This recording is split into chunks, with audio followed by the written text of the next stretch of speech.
আজ আমরা বানাবো চিকেন মোমো। চিকেন মোমো বানানোর জন্য মেন যেটা লাগছে চিকেন। আমি 250 গ্রামের মতো চিকেন কিমা রেডি করে নিয়েছি। গাজর কুচি দিয়ে দেব, কিছুটা রসুন কুচি, কিছুটা আদা কুচি দেব, আর কিছুটা দেব কাঁচা লঙ্কা কুচি।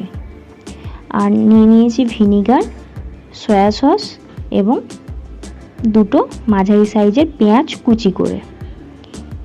আমি ভিনিগার নিয়ে নিয়েছি ওই 3 চামচের মতো, এবং সয়া সস নিয়ে নিয়েছি চামচের 2.5 চামচ। আর নিয়ে নিয়েছিলাম দুটো বড় সাইজের পেঁয়াজ কেটে কুচি করে রেখেছিলাম, সেখান থেকে কিছুটা।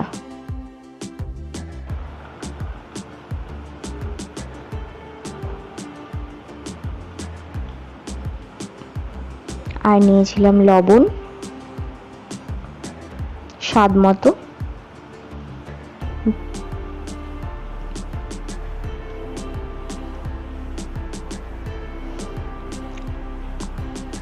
গোলমরিচের গুঁড়ো, যে যেরকম ঝাল পছন্দ করে সেরকম।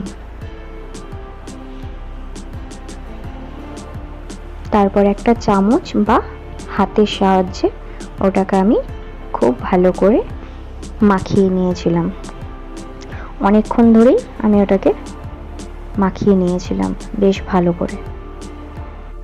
যতক্ষণ ওটা রেস্টে থাকবে ততক্ষণ আমি এদিকে মোমোর চাটনিটা বানিয়ে নিচ্ছি। মোমোর চাটনি বানানোর জন্য একটি ওভেন অন করে আমি শুকনোভাবেই ভেজে নিলাম। কোনো তেলের ব্যবহার কিন্তু আমি করিনি, তাই শুকনো কড়াই বলেছি। এবং ওটাকে ভেজে উঠিয়ে নেওয়ার পর ওই শুকনো কড়াইয়ের মধ্যেই আমি কিছুটা রসুন দিয়ে দিয়েছি গোটা, এবং কিছুটা লঙ্কা দিয়ে দিয়েছি, কাঁচা লঙ্কা ও শুকনো লঙ্কা। যে যেরকম ঝাল খেতে ভালোবাসে সেই হিসাবে সে ঝালটা দেবে। ওটা ভাজা ভাজা একটু হয়ে গেলে আমি একটা মাঝারি সাইজের টমেটো দিয়ে দিয়েছি। টমেটোটা যখন একটু পুড়ে পুড়ে আসবে তখন ওটা আমি একটা খুন্তির সাহায্যে নামিয়ে নেব। দেন আমি একটা মিক্সিং বোলের মধ্যে লাল বাদাম ভাজাটা এবং যেগুলো শুকনো খোলায় ভেজে রেখেছিলাম সেগুলো সব আমি ওর মধ্যে দিয়ে দিলাম। ওর মধ্যে কিছুটা লবণ ও চিনি দিয়ে দিয়েছি। ব্যাস, ওটাকে আমি মিক্সিতে দিয়ে দিলাম পেস্ট করতে। ততক্ষণে পেস্ট হচ্ছে ততক্ষণে আমি 2.5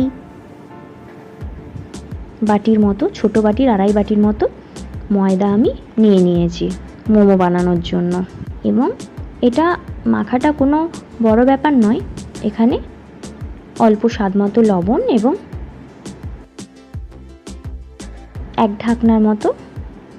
ছোট্ট এক ঢাকনার মতো তেল আমি দিয়ে নর্মাল যেরকম পরোটা বা লুচি করি সেরকমভাবেই আমি মেখে নিয়েছি। মাখাটা যেন একটু স্মুথ হয়। যখন মেখেছিলাম অল্প অল্প জল দিয়ে দিয়ে আমি মেখেছিলাম, তাহলে মাখাটা একটু স্মুথ হবে। এদিকে আমার মাখাটা পুরো রেডি। আমি ওটাকে ঢাকা দিয়ে ওটা রেস্টে কিছুক্ষণের জন্য রেখে দিলাম। তাই না, আমি যাচ্ছি ওদিকে স্যুপটা বানানোর জন্য। মোমোর জন্য চিকেন স্যুপটা তো খুবই জরুরি। যতক্ষণে আমি চিকেন স্যুপটা বানাবো ততক্ষণে আমি যেই চাটনিটা বানিয়েছিলাম ওটা অলরেডি রেডি হয়ে গেছে। ওটা আমি একটা বাটির মধ্যে ঢেলে নিলাম, সাথে অল্প জল দিয়ে দিয়েছিলাম। যেহেতু চাটনিটা আমার একটু গাঢ় হয়ে গিয়েছিল তাই আমি ওর মধ্যে একটু জল অ্যাড করে দিয়েছিলাম। গ্যাসটা আমি অন করলাম এবং ওভেনের মধ্যে একটা প্রেসার কুকার চাপিয়ে নিলাম। আমি 1 চামচের মতো বাটার দিয়ে দিয়েছিলাম। বাটারটা মেল্ট হয়ে যাওয়ার পর আমি ওর মধ্যে রসুন কুচি, আদা কুচি, পেঁয়াজ কুচি, গাজর কুচি ও কিছুটা কাঁচা লঙ্কা কুচি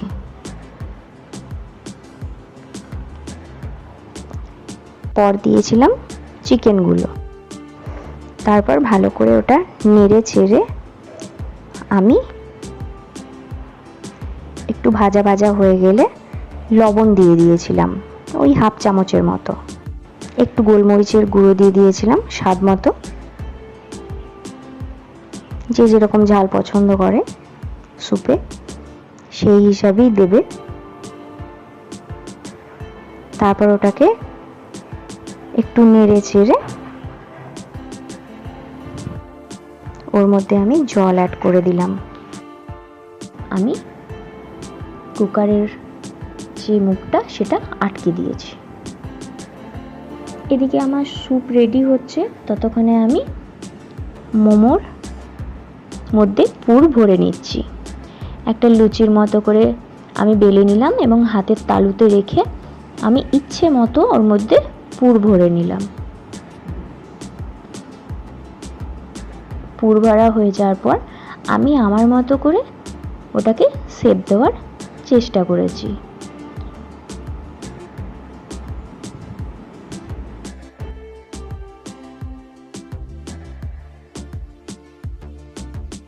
এদিকে ওভেনটা অন করে ওর মধ্যে কড়াইয়ে জল কিছুটা নিয়ে একটি লেবুর হাফ আমি কেটে ওর মধ্যে দিয়ে একটা স্ট্যান্ড বসিয়ে নিয়েছি, যেহেতু আমি এটা কড়াইয়ে এবং থালার সাহায্যে করছিলাম।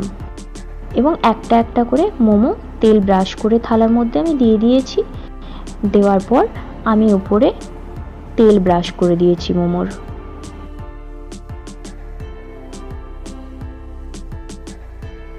দেন আমি স্ট্যান্ডের উপরে ওটাকে বসিয়ে নিয়েছি।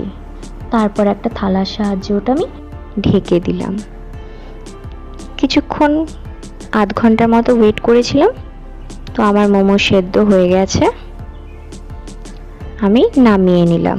এদিকে চিকেন স্যুপটাও আমার মোটামুটি প্রায় রেডি হয়ে গেছে, একদমই সুন্দর চিকেন স্যুপ রেডি। আমি চিকেন স্যুপটা একটা বাটিতে নিয়ে একটা প্লেটের মধ্যে চাটনি নিয়ে মোমোটা পরিবেশন করলাম। তৈরি আমাদের চিকেন মোমো। চিকেন মোমোটা ভীষণই সফট হয়েছিল, খেতেও দুর্দান্ত।